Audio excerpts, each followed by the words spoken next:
Welcome to another episode of The Brand Called You, a podcast and podcast show that brings you leadership lessons, knowledge, experience, and wisdom from hundreds of successful individuals from around the world.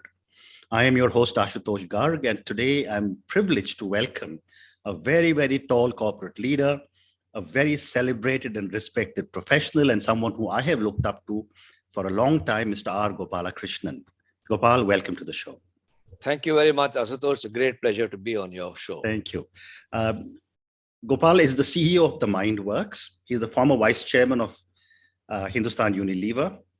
He's a director of Tata Sons, chairman of Castrol India, director of the Press Trust of India, and he's the author of 16 books. So Gopal, let's start with talking about your amazing journey to the top. You have made it not in one iconic company, but in two groups. What did you do right? What were your challenges and what were your learnings? I think I can agree with you that I have made it somewhat in two iconic companies. Absolutely. And I think I was very lucky. Mm-hmm. I was very lucky in many respects that I had good mentors, good environment, the corporate environment. Mm-hmm. And I was schooled early in the whole art of people relations. Okay.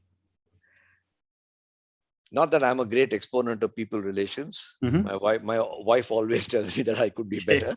Uh-huh. But I've not met any colleague whose wife doesn't tell his husband that. But I think if I just take two endpoints, the beginning of my career and today, I think I've been through three careers, one in Unilever, one in Tata's. First one was 31 years, second one was 17 years, and last 6 years, I'm on my own, doing what I call authoring and mentoring. And if I just take the two endpoints, then I started all IQ, very low EQ. And I thought that's the way to be. Correct. So this tiger image of blue eyes, square jaw, barking out orders, guessing what the other guy is going to say, asking him such a clever question that his jaw falls. Those were seen in my juvenile mind, which continued for several years, I have to say, as the hallmarks of great leadership. And there were lots of books and magazines which gave you that impression. Sure. Latterly, I would say in the last 1/3 of my journey, last 15 years, I have said it should be EQ. I'm not saying you don't need IQ, but you need a minimum IQ and then you're okay. It's just like your diet. Early in your childhood, you need lots of proteins and carbohydrates, but as you get older, you need less of both. Correct. And so this has been my big learning. And I was very lucky, to come back to your question, to be in a good company, with good relations, which taught me these lessons. And I attribute whatever little success I might have achieved to the challenge, the colleagueship, the comradeship of people, the give and take, and learning that you can be competitive and collaborative at the same time. Interesting. And, as you were going through these two incredible journeys, with Unilever and the Tatas, what were some of your challenges that you can think of? If I think back, a major challenge was the transition in the proportion of IQ, EQ. Okay. I was starting with 80% blue band and a red band and 20% blue band. And by the time I finished, it became the other way around. Okay. And that transition, and I've written some of my books, which I've written are on that sort of subject, That was one of the big. The second thing was, really it took me a long time, longer than it should have taken, to understand that if I had to choose between a very competent professional whose people relations are modest and the other way around, a person whose people relations are fantastic and whose competence, personal competence, is modest, whom should I choose as the next CEO? And I spent the first 40 years thinking that you get the bright guy and leave him alone. And I spent the last 25 years saying, get the warm guy and let him, then leave him alone. What a wonderful. Those are the sort of transitions that I found, I wouldn't say painful, but very instructive. Okay. And I write all these books because I want young people to understand. I don't want young people to grow into being 45 and behaving as though they're 65. But, all of us professionals, people like you and I, have acquired two kinds of wealth during our lives. One is a certain amount of financial capital. And depending on how much it is, you do certain things with it. Right. The second is a lot of experiential capital. And the world's richest place is the crematorium. Correct. Because people say, who's going to be interested in my experiences? And I think it's very important for professionals. And through your platform, I would like to tell others, whether you write it, whether you speak it, whether you act it, or you teach it, share it. Very well said. Very well said. And if you don't, you'll enrich the crematorium at the cost of future humanity. Which is why you're doing what you're doing, and I'm trying to do what I'm doing. Correct. That's so well articulated, sir, because everyone has at least one book in them, and that's the legacy they need to leave behind. That's the legacy that if they leave behind, the other person can also leave a legacy. Of the 16 books I've written, the first 8 books I wrote solo. And it's much easier to write a solo book because you're thinking about it, you're planning it. The second 8 books I've co-authored. And the 17th book is coming out next month. Wow. Okay. So 9 books co-authored, 8 books. And if you ask me, the co-authored books were more painful because you have to tune in your tanpura and your violin with the singer. But I'm feeling so good because some of those people are saying, why can't I write a book on my own? And that's great. Exactly what you said. Fantastic. So, sir, moving on, scaling up a business is very different from creating a new business. In your life, you have done both. So I wanted to ask you, what in your view are some of the key differences between scaling up and building something new from the perspective of people, competencies, experiences, EQ, IQ that you spoke about? And what do we need to be mindful of? I find in answering your question, the metaphor of raising your child, your family, to be very helpful because everybody, most people have a family, they've raised children to varying degrees of success or competence, depending on how they look at it. But everybody is, now when your child is under 10, that's creating a business, I call it.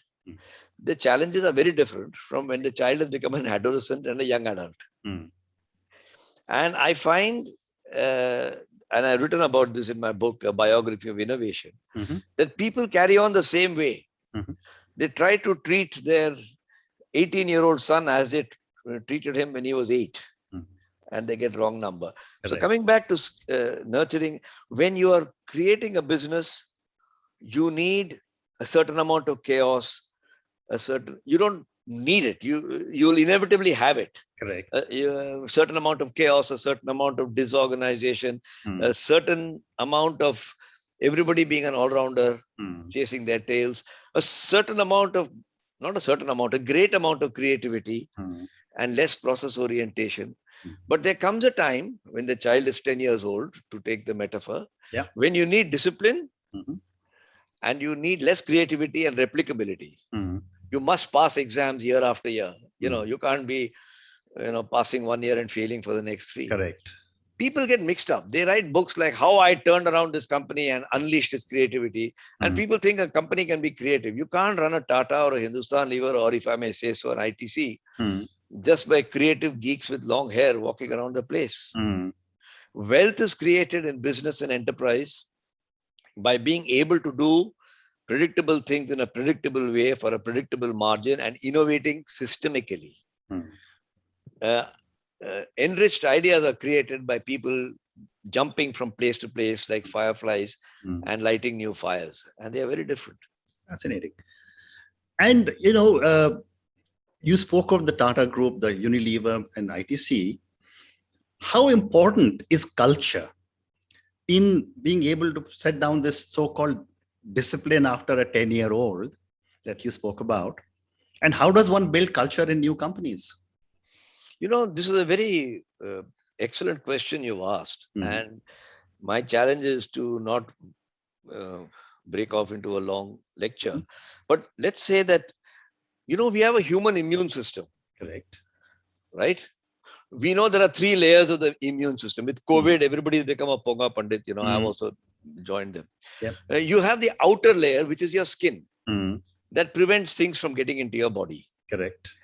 Then you have what is called an innate layer, a genetic layer, which is what your Bab Dadas have given you. Correct. A proneness to diabetes, this, that, etc. And then you have the adaptive layer, which is the one which attacks the microbe or whatever comes into your body. You need all the 3 layers. In the same way, I believe a company also has 3 layers. Okay. The outer layer, the equivalent of the skin, is employee engagement, employee energy. You walk into a place, you can see, does it got the buzz? But every place with a buzz, everybody who does, thank God it's Friday, and dance parties and win some great companies to work for are not necessarily ones with great. But the second layer is innate layer. Correct. The culture. This has been created over generations. Just like what's in your body has been created not by your father, your grandfather, but for God knows how long. Correct. And that culture is extremely important, because if both these don't work, then you're testing the adaptive layer of the ability of management to respond to unknowns. It will be too stressful. So culture is the middle layer of the immune system of the company. Okay. And it is created unknowingly over generations. And if you look at an ITC or a Hindustan Lever or any old company, which has been around 100 years, pluses and minuses ranked apart, it will have a very strong culture. In some ways good, in some ways bad. Absolutely. And just continuing with that question on culture, sir, for young new companies like startups, what do founders need to do to build a strong culture? This is also a very good question. Very often, you see, you cannot create a culture in a new company overnight. Correct. It is like trying to make your child at the age of 5 read Shakespeare and at the age of 10 win a Nobel Prize. Ye to hona nahi hai, whatever these digital guys may tell you. Right. That's not. There's a natural way of evolution. But what you can do is to empower your child to have a crack at reading Shakespeare at 30 or 25 or winning a Nobel Prize at 45 or 50 or 60. And that's the way a founder should look at it. The founder should say, I'm nurturing a child. And what do you do when your son or daughter is born in your house? You say, Dirghayushu Bhava. You wish them long life. Correct. And every parent does it to the best of his or her ability to give them good values, good, you don't say, I'll deal with values and all later. Abhi ke liye jhoot bolo bachcha, tum 15 saal ke baad you can, set it right. True. But unfortunately, many founders take that attitude. And I tell them, because people say, sir, it's okay for you. You have worked in Lever and Tata. You can say you must be honest in your business. But, what about me? I can't get this. I can't get that done. And I said, dekho bhai, will you tell your child, abhi ke liye jhoot bolo, baad mein dekha jayega. You won't. Now you have to decide what you want to do. Excellent. The roots of culture are set in the startup time. Absolutely. I agree. The flowers of culture are seen when the tree is tall. Do you have a book on culture also, sir? Well, it's all part. Okay. All my books mixed up in various places. Fair enough. So, my next question, you spoke about COVID, and my question to you is, for someone who has built so many teams across so many organizations, worked with thousands of people, if you were to build a team in the current circumstances of the COVID or the pandemic or the work from home, what would you look for in people to bring them on board? Attitude first, skills second. Exactly the opposite of what people do. Right. People hire for skills and try to train them for attitude. It doesn't work. I've also tried it, by the way. Okay. Yes, if you want a top class data guy, data science guy, don't go and recruit a BA in economics or philosophy. I'm not suggesting a mismatch. But I find it's very difficult to get people who have the wrong attitude. Wrong meaning unsuitable to you. I shouldn't brand it as wrong per se. Hmm. For example, in McKinsey or Hindustan Lever, if a guy is excessively impatient, now the judgment of what is excessively impatient is the ability of the organization to respond. Correct. The fellow keeps on saying, you're a bloody bureaucracy, you're useless, you don't make me a director at the age of 25, so you're useless. It's better that he goes. And you shouldn't treat it as a regretted loss. Correct. Whereas very often people try very hard to hold him because he's an exceptionally bright guy. And that's what I mean by attitude. And a person who is more obsessed with his own progress than his company's progress, his own public image than the company's public image. I have a problem. Okay. I'm not saying they are bad people, but I have a problem. And I wouldn't recruit that kind of person. Wonderful. So now moving on, I'd love to talk a little bit about valuation and what is happening in terms of, 21 unicorns in this current year. I was at a conference recently when one of my traditional family business owners actually got up and asked some of these young unicorns that how is it that you can justify losing money year after year for so many years, and you just seem to get, valuations which are 20 times or 40 times my valuations when I've hard assets. I'd love to get your perspective, sir, on what drives valuation and value creation. Is it the stock market or the venture capital funds? Well, if you go back, this is again a personal view. I cannot offer anything but a personal view. Sir. And somebody who's listening to this may say that's the biggest load of rubbish I've heard. I'd be very happy to hear an alternate point of view. But I don't offer this as God's own wisdom. If you go back to the heart of how all these valuation games have started, if I may use the word games without being pejorative, it's been in the last 40, 45 years. It's picked up pace. And it's picked up pace during a time when money became so cheap that you had too much of it. It picked up pace when money became so unequally distributed that very few people had everything and lots of people had nothing. So let me caricature a situation in a company or a society or a family or whatever, where 3 guys have all the wealth and the other 40 members of the family have nothing.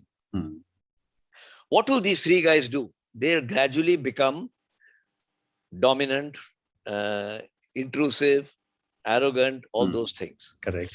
That's the phenomenon we are seeing. And the manifestation of that is valuation. Okay. So the old idea of raising a company, I'm using the metaphor of the baby, is give it an oxygen-rich environment, give it a lot of exercise, it will make profit, but the profit is the oxygen which will drive its growth. Now the feeling seems to be the growth is all waiting to happen. If the cells just multiply, I don't need oxygen. So they are growing companies in an anaerobic atmosphere. And I think up to a point it can work. Correct. For example, your old company has funded, after you left, probably, consumer goods business for the last 20 years. Yes. It is doing something no different from other people, startups and venture capital. It's an internal venture capital. You could argue that Tata has funded Nano. It was internal venture capital. In fact, the original first venture capitalist of India was Tata Sons. Right. Because Tata was a textile company. Then, because they had some money and there were no other venture capitalists, they put it into steel and etc., etc. So Tata Sons is the original venture capital company. Correct. But the way Tata Sons has developed its venture capital business, quote unquote, is vastly different from today. Correct. It was based not on valuation, but on generating oxygen being cash flow. I don't understand, and I'm willing to admit my ignorance with a modesty which I hope doesn't look feigned, but I don't understand the logic of what's going on. Right. But it is going on. And there must be lots of people who are fooling each other, or maybe I'm not smart enough to pick it up. But I am still, at the risk of being considered old-fashioned, believe that all living beings have to have oxygen and an aerobic environment. And a company cannot carry on forever making losses. Now, don't keep telling me Amazon and Apple, because there are many things about Amazon and Apple. It's like a guy returning from Mars, right, and saying there is no oxygen there, but there are lots of live creatures. They are different from us. Very true. Very true. Great answer, sir.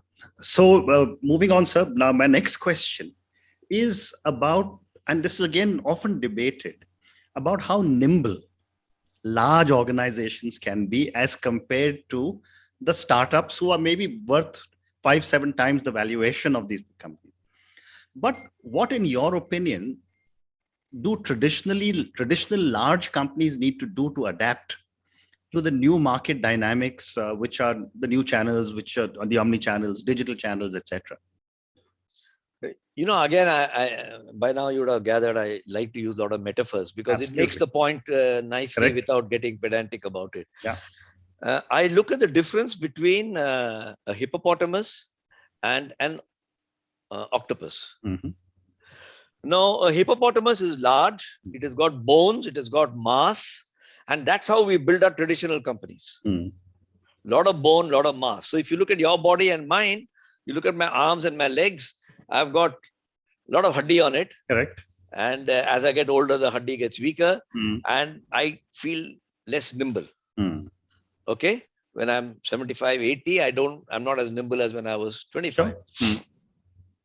You look at an octopus. It has got 8 arms. And each arm is operating independently and yet in a coordinated way. Correct. Through that little brain, and an octopus is considered to be particularly clever. And you look at the structure of an octopus's arms, they are pure muscle. They are pure muscle. There is no bone in it. Absolutely. So I think the key to large companies is to keep shaving off the bone and strengthening the muscle, which really means what many large companies try to do: shave off the layers, shave off, and they try to do all that to be nimble. But there is a 4-point plan that I believe they should follow. Okay. Decentralized decision making. But before you decentralize, there are 4 things you have to do. Okay. Which I'm not going into unless it's of interest. But no, please tell us. These are very interesting. Many people think decentralized means tum beta jo karna hai karo. That's not decentralization. You have to have 4 necessary conditions for decentralization to succeed. Startups do it intuitively. Grown-ups don't do it at all. Right. Because they accumulate all this fat. What are those 4? First, build talent density. If you build talent density, then you're creating the conditions where the possibility of decentralization happens. Second, build talent adaptability, which means, don't be just a pure accountant, be also a purchase guy. Don't be pure manufacturing, do a little bit of technology, whatever. If you've done both of these, have a clear SOP as to what the guy is responsible for. Correct. And what he can do. And the 4th is hold him strongly accountable. No bhaibandi. You're responsible to. So talent density, talent adaptability, SOPs, and accountability. If you do these 4, you can decentralize. If you do that, you'll shave off the bone and build up the muscle. And large companies struggle to do this. Small companies do it intuitively, just like my grandchild comes home and she kicks around. If I just emulate her for 3 minutes, I start panting. That's it. So I have time for 2 or 3 more questions. I'd love to ask you my next question on the millennials and the Gen Zs. You have worked with people, sir, over the last 5 decades. And I'm sure you've seen from the post-independence kids to the people who came in the workforce in the 90s and the 2000s. But the millennials and the Gen Zs are the people who are inheriting the earth. I'd love to get your perspective on how they are as new entrants into the workforce. They are very different from the non-millennials. I'll use the word non-millennial. I don't get into this alphabet, Gen Z, X, Y, Z. And thank God for it. Because I was very different from what my father was, and my father was very different from his father. Correct. And any of us could say this. Generationally, people's attitudes aptitudes and expectations should change, and they do change, and is not different from the millennials. The problem arises when whatever is above millennials, centennials or whatever they are called, don't appreciate it. And it happens in every family. My grandfather used to say, I don't know how your father is going to manage, Yes. right? He left, I'm in the village, everything is nice, but he's gone to the city, God knows what's going to happen. My father used to worry about us, and I worry about my children. But luckily for us, everybody is doing better than the previous generation. Very well said. So the heart of the matter about millennials is they are the best gift to mankind. And unless the centennials or their predecessors learn to understand their sentiment and emotion, we will always brand them as funny people with unexpected. And I wrote a book on this, by the way, exactly on this subject, to explain to millennials how they should look at their previous generation and the converse. Fantastic. So I have time for 2 more questions or 3 more questions. My next question is that in a life where so much has been achieved, life that has been so well lived, who or what inspires you to keep doing newer and newer things? I don't have a sexy answer. Okay. People say Rabindranath Tagore or Mahatma Gandhi. Yeah. I believe iconic people who are written about can inspire you, but they can't instruct you. Okay. I read so many books on Gandhiji and this and that. I get inspired by some things, but they don't instruct me. What instructs me are real life people whom I can reach out and touch. Correct. My father, my professor in college, people whom I feel like I just saw the other day. And to see how they got over with their struggles. And that I could sit there and watch them struggle and learn. Because that's what I'm also doing, and that's what I see my children doing. So I have 2 things that have helped me. But I don't get carried away with the inspiration. I always look back at what is the instruction I have received from my father, my professor, maybe a senior friend, maybe a boss. And I got lots of stories about these things, but I won't hold you. All of us have stories. But we fail to narrate these stories. We fail to narrate it and remind ourselves of them, because that's where the real punji is. That's where the real treasure is. True. Well said. My next question to you, sir, is on failure. In fact, I have a book on failure also. And I've often said this, that parents in South Asia don't teach children it's okay to fail. We are always told first in class, head of the line. I'm from North India in Delhi. So you will see three lanes at traffic light, but 9 cars, because everyone wants to go first. And that manifests itself in our behavior patterns.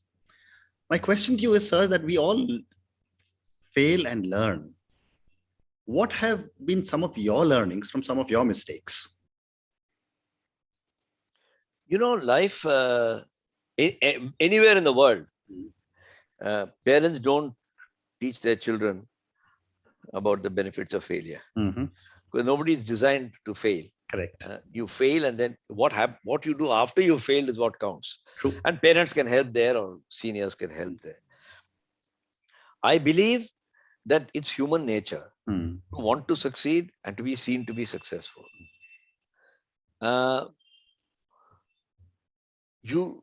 We somehow think that socially speaking, if you failed in a startup or you failed in the 4th standard or 6th standard or whatever, people say, do you know so-and-so's son failed? And, we imagine that people are spending all their time thinking about who failed in 4th standard or 6th standard. The world couldn't give a shit, frankly.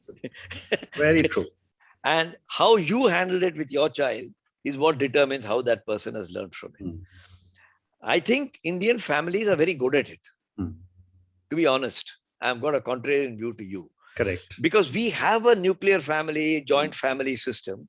Koi baat nahi beta, agle baar dekh lenge. You look at business families. Ye nahi hua to theek hai bhai, aur kuch kar lenge.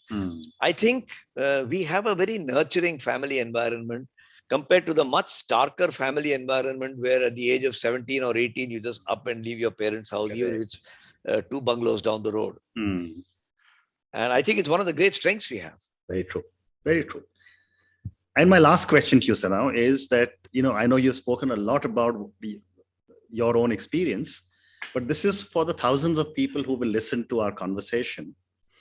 What would your advice be to a young individual starting off on her or his corporate journey? Well, the one that I have always advocated, Mm-hmm. I regret I'm not as good an exponent of it, Mm-hmm. and it's too late for me. I'm not going to pretend I've been an exponent, but बुढ़ापे में याद आता है कि ऐसा करना था जवानी में, you know, that happens to all of us, is think of your obligation before your privilege. Wow. I have spent a lot of my time thinking of all the privileges that I am entitled to. I see young people obsessed with the privileges they're entitled to, but privilege and obligation in life and career and family are two sides of the same coin. It's like a balance sheet. It cannot be unbalanced, because if you keep on tossing the coin and keep getting only privileges, then there's something wrong with the coin. I used to do this exercise in Tata Management Training Center. I used to tell young people, as part of this millennial jazz, what do you owe the company? And I never got a list which is stronger than 4 lines, four ideas. Loyalty, hard work, sincerity. Yes. So what does the company owe you? It's like a 9-yard sari. It went on and on. Absolutely. Yes. And I said, how do you think this can work? It can't work. And I therefore like to keep telling young people, don't think this is an oldie who's going on and on. But the fact of the matter is, the world has to be balanced between obligation and privilege. If you privilege people, think your obligations are not so abhinay. What about the guys who are not privileged? Amazing. Yeah. जिसके पास पैसे हैं वो नहीं बांटेगा, तो जिसके पास पैसे नहीं है वो क्या करेगा? बिल्कुल ठीक, बिल्कुल ठीक. So that's the only advice that I can offer. Wonderful. Gopal, thank you so much. It's been such a privilege speaking to you. Thank you for taking me down your incredible journey. I mean, I've seen you from afar. I've met you once long time back. What an amazing journey you've had. And I'm so amazed at the amount of energy you have. Good luck to you. I will now reach out for your books. I'm sure they are available on Amazon. Thank you again. Thank you. And will you do me a favor? Just send me the list of your books, which I was unaware of. Yeah. And also a little bit about what you do in the branding, so that I can pass it on to my young friend. Will do. Thank you. Keep up your good work. I think I applaud what you're doing. Thank you. Take care. Bye. Bye. Thank you for listening to the Brand Called You videocast and podcast, a platform that brings you knowledge, experience, and wisdom of hundreds of successful individuals from around the world. Do visit our website www.tbcy.in to watch and listen to the stories of many more individuals. You can also follow us on YouTube, Facebook, Instagram, and Twitter. Just search for the Brand Called You.